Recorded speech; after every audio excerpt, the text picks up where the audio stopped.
about playing out on television. Yes, I mean, that was specifically and your LA listeners will know what I'm talking about. It was about how the left infantilized black people for such a long time. A lot of the most famous crime stories from New York City are in it. And then I noticed a phenomenon, and I wasn't even paying attention. I think I was still in law school during the O.J. trial. I guess I was just out of law school. But when that jury found an obviously guilty man not guilty, it was like a switch flipped. Like your subway card suddenly wasn't working at the turnstile anymore. It used to be, as we're seeing today, people would, say pompous blowhards at a dinner party, oh, the real problem in America today is racism, and everyone else would genuflect. But when that happened, the white guilt bank was depleted.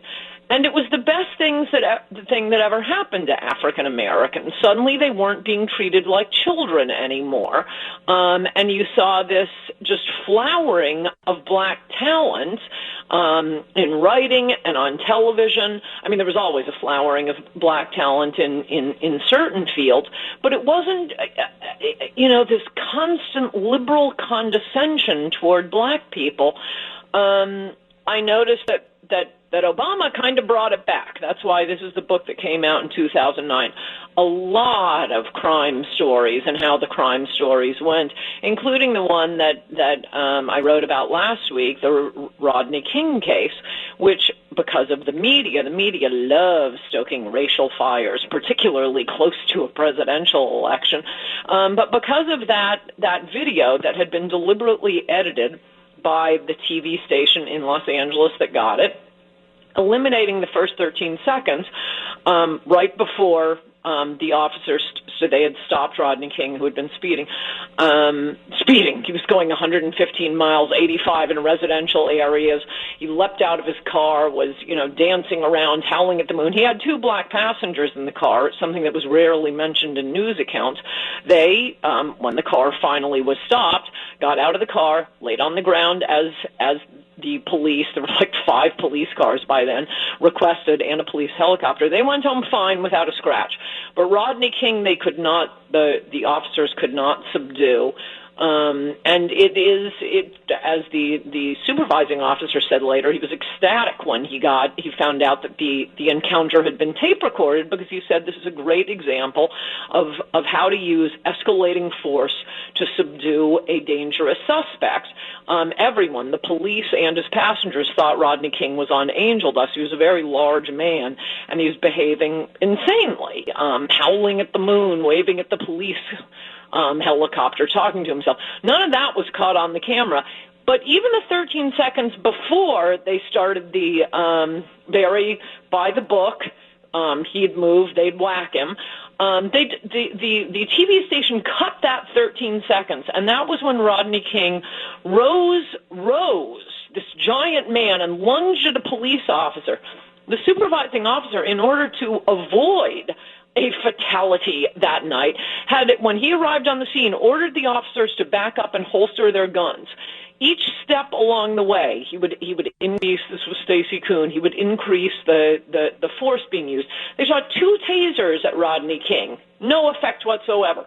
4 officers tried to jump on each one of his limbs at once. One would get an arm, 2 on the legs. He threw them off his back like they were rag dolls. So they had to do something, and that's when they moved to the beating. Every time Rodney King would move, and they'd whack him with their batons. But it was done, to an untrained eye, it looks like just an unbelievably horrible beating. That tape, just of the beating stage of this, ran over and over and over again on television. The President of the United States himself, the first George Bush, denounced the cops. And he was a wimp, but much like we're hearing a little bit from the Trump administration now, and from others. I mean, we live in a system of laws. Charles Manson is innocent until proved guilty, and I happen to notice that we're not seeing the exact same part of the encounter that was hidden from us in the Rodney King case. Now, maybe it won't change our impression of what the kneeling officer looks like. But why can't we see it? The more time goes by without, it is required by Minnesota law after that Somali cop blew away the Australian white lady who had reported a rape. She's approaching the police car after calling for them. And a Somali cop, part of their diversity program, he was, shoots at her from the passenger seat across his partner, blows her away. She's completely dead. We didn't have endless memorials to her, but because of that, it's absolutely required that Minneapolis cops turn on their body cameras. So we know the body camera exists. Why can't we see what happened between their first approaching George Floyd and him lying on the ground? Where are those 13 seconds? But this is the sort of thing the country went through. I mean, we'll see if there is a silent backlash. I mean, I do tend to think with these riots and people, you can't tear your eyes away from it. I'm getting nothing done these days. All you can do is watch TV and look at the videos online. Watching this much brutality and the rioting and burning down of police stations, I think the country is about to see, if nothing else, the most gigantic white flight it has ever experienced. I mean, everyone seems to be able to defend himself. I see conservatives online, cheering on, oh, they're back, the Koreans on the roofs. They're cheering on the Latin gangs in Chicago, defending their properties. I'm not denouncing them, but wow, liberals have really laid the table for that by making it impossible for patriotic American men to defend themselves. With that Proud Boys arrest in New York, I don't see anybody cheering on, white men defending themselves. Nope, we're just going to have to sit back and watch the ethnicities fight among one another while we cower in our homes doing nothing. Well, and now you have mayors like Eric Garcetti here in Los Angeles who wants to defund the cops. Mayor Bill de Blasio in New York suggested that he's going to do the same thing. In Minneapolis, you have a supermajority on the city council that wants to disband the police altogether. I would note that the majority of members of the Minneapolis City Council are white. Bill de Blasio is white. And here in Los Angeles, Eric Garcetti is white. And they're the ones that want to take the police away. And the police, by the way, you take them out of these cities or you defund them.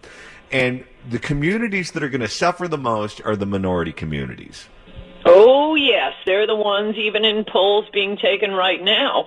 It's African Americans who support the police the most, not the African Americans you see talking on MSNBC, I might add.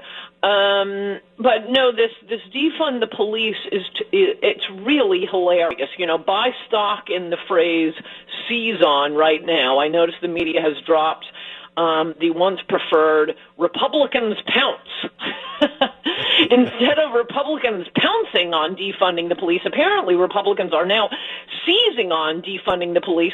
And all I see on CNN and MSNBC is them desperately trying to explain, defund the police doesn't mean defund the police. I mean, no, I'm sorry. That is clearly what is being called for. This is a group that the Democratic Party has aligned itself with. They want to make sure they keep their base happy by saying, oh, yeah, we agree with defund the police, but they don't want the naive voters to find out. So Biden comes out and quickly makes a statement, oh, no, I'm against defunding the police. Yeah, well, everyone he hires, and the person he makes attorney general, the person he makes his vice president, they'll be for defunding the police. Defunding the police means defunding the police. This is always a problem the left has. to keep its base in line while not frightening normal people. But that's what we're seeing in the media right now. I mean, I'm sure if Trump were to say the Democrats want to defund the police, you'd get a quick Washington Post fact checked. False. Joe Biden says he does not want to defund the police. Well, yeah, again, everyone around him does. Can you explain to the audience what New York City was like before Rudy Giuliani and James Q. Wilson and broken windows? It was the New York City of Death Wish. It was like the Hollywood movies, particularly perilous for immigrants from Utah. They always seem to be from Utah. And at least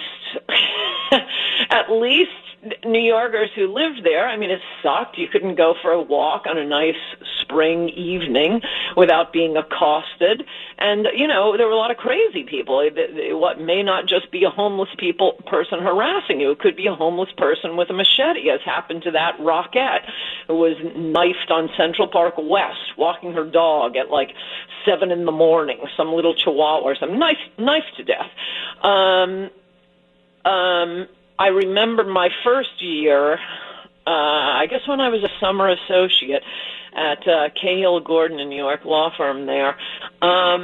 We'd take the subway to work, get cars home. Pretty much everyone, all the girls of the associates, had a gold necklace ripped off her neck on the subway. It was just like cost of doing business. What these young hipsters in Brooklyn, I mean, it is kind of hilarious that it's going to hit them pretty hard. It's so crazy that they are living in an area that was 100% a no-go zone. They could not have walked there pre-Giuliani. Unless you get crime under control, you can't have anything. You can't have nice parks. You can't build things. You can't have beautiful stores. And that Union Square area was just, an open market drug den.